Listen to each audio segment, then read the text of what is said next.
जी की मूर्ति है, महादेव जी की मूर्ति है, महादेव जी की मूर्ति है, गणेश जी की है, शिवलिंग है। कहाँ पे जाने वाले हम?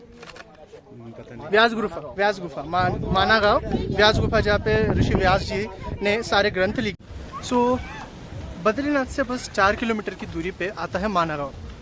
माना गांव कहा भी जाता है कि ये वही गांव है जहाँ से जो पांडव थे वो स्वर्ग लोक के लिए प्रस्थान किया था। इसका जो पहले नाम था वो कुछ तो मानस गांव करके था, जो बाद में टाइम ड्यूरेशन के कारण धीरे धीरे करके माना गांव पड़ गया है।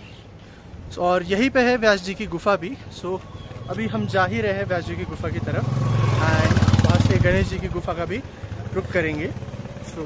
और हाँ, इंडिया की आखिरी टी स्टॉल यानी कि इंडिया की आखिरी चाय की दुकान भी यहीं पे है, and this is also known as last Indian village.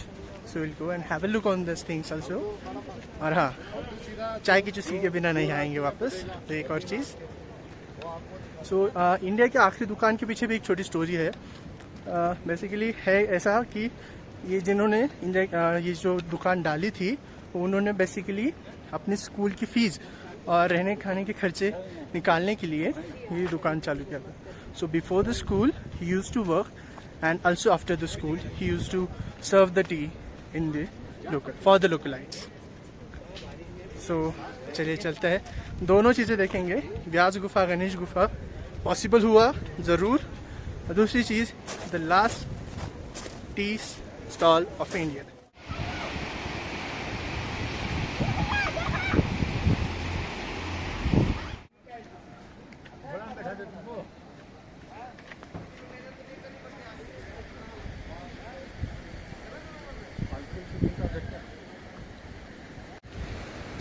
ये नज़ारे आप देख सकते हो जब आप माना गांव पे आते हो, बहुत ही खूबसूरत है।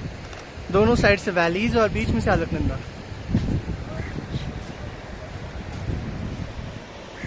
ये रही अलकनंदा, और ये आगे जाके बद्रीनाथ जी के यहाँ से निकलते हैं। देख सकते हैं ये पूरा वी शेप वैली है, जिसके लिए नॉर्थ ऑफ इंडिया जाना जाता है। माना गांव के यहाँ पे आपको बहुत सारी लोकल चीज़ें मिलेंगी, लाइक दी स्वेटर्स वगैरह।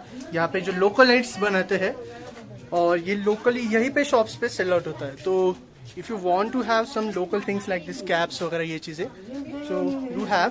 कुछ ज़्यादा प्राइस भी नहीं होता, और क्वालिटी मीन्स बहुत ही खतरनाक, and really good quality of material they use.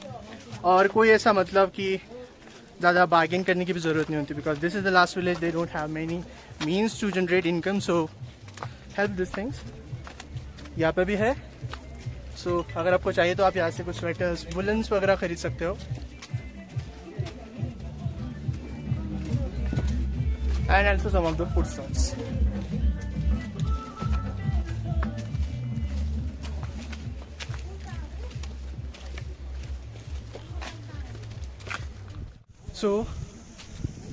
यहाँ पे जो कह सकते हैं वेदर है, प्लेजेंट वेदर है।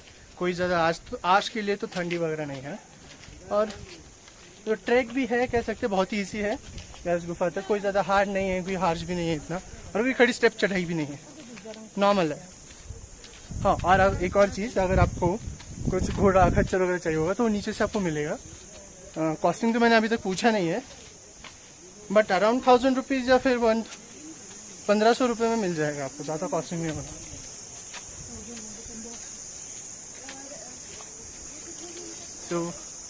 और हाँ, जो बोर्ड आपने देखा, तो वो बोर्ड से व्यास गुफा तक की जो दूरी है वो अराउंड 1 किलोमीटर है। और सेम फॉर द आखिरी चाय की दुकान। चलिए, यहाँ पे आने के बाद थोड़ा लद्दाख का तो फील लग ही रहा है। और इसके बाद यानी व्यास गुफा के अराउंड 5-6 किलोमीटर के बाद शायद से इंडिया और चाइना का बॉर्डर होता है। सो थोड़ा सिक्योरिटी चेक्स होते हैं, बस बाकी कुछ नहीं, बाकी सब निवांत। इस चीज़ की वजह से थोड़ा लद्दाख का फील आ रहा है, ये ड्राइड आउट माउंटेन्स जो है इनकी वजह से। सो ये हम आ चुके हैं गणेश गुफा, जो फर्स्ट हमारा स्पॉट था। वहाँ पे जूते वगैरह निकाल देते। और चलते हैं आगे।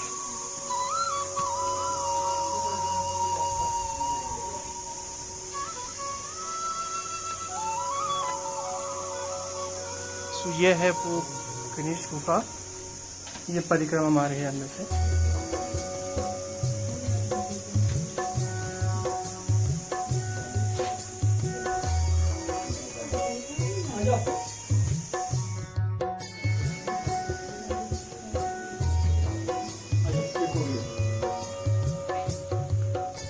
सो देख सकते हैं आप, ये जो है हाँ, तो ये जो है ये है इंटीरियर कह सकते हैं गुफा का, जहाँ पे गणेश जी ने बैठ के जो महाभारत था वो लिखा था।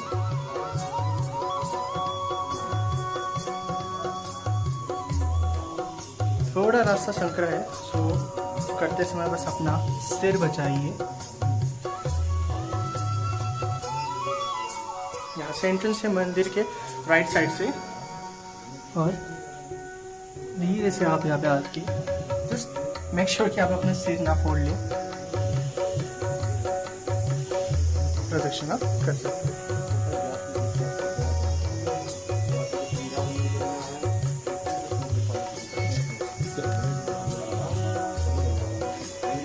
और ये है तो यहाँ पे ऐसे कहा जाता है कि जो महाभारत थी वो कंपोज हुई है, यानी कि व्यास जी ने जो महाभारत कहा था वो पूरा महाभारत और महाभारत गणेश जी ने लिखा है।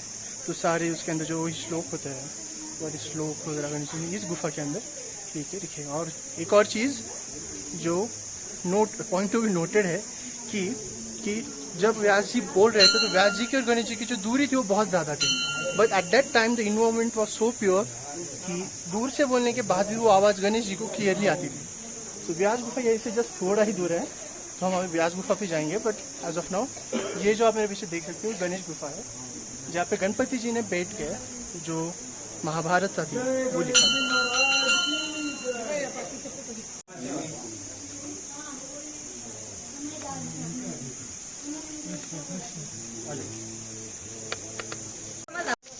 यही हो सो बहुत ही प्यारा दर्शन हुआ हमारा गणेश गुफा के यहाँ पे, और अब हम जा रहे हैं व्यास गुफा की तरफ। सो जो व्यास गुफा है वो गणेश गुफा से कुछ ज़्यादा दूर नहीं है, अराउंड 100 या 200 मीटर की डिस्टेंस पे ही है।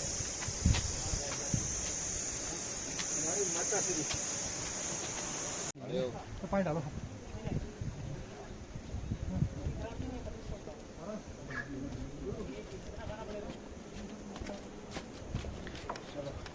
सो ये जो है ये है व्यास गुफा। सो कहा जाता है कि यहाँ से व्यास जी ने जो भागवतम था और महाभारत था ये लिखा था, और यहाँ से होने के बाद वहाँ तक गणेश जी को उनकी वाणी जाती थी और वहाँ पे गणेश जी ने लिखा था। ये entrance and at this way ये है गणेश गुफा, व्यास गुफा। एक और चीज़ कि आप मेरे पीछे देख सकते हैं, ये है इंडिया की लास्ट टी शॉप, यानी कि इसके बाद कोई भी और दुकान नहीं है। प्लस ये भी जो गांव भी है ये इंडिया का लास्ट विलेज है।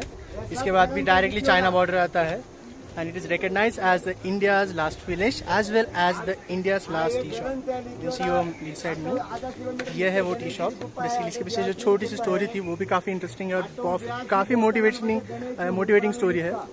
सो यहाँ पे अभी हम चाय की चुस्कियाँ वगैरह लेते हैं और चलते हैं अगले पड़ाव के लिए, जो होगा हमारा सरस्वती नदी का किनारा, जहाँ से हम सरस्वती जी का जल वगैरह लेंगे और निकलेंगे फिर वापस से हमारे वापस। सो अंदर वीडियो के लिए कोई परमिशन नहीं दी गई थी, सो अंदर कोई वीडियो निकाला नहीं। मैंने आपको बाहर का सराउंडिंग दिखा दिया।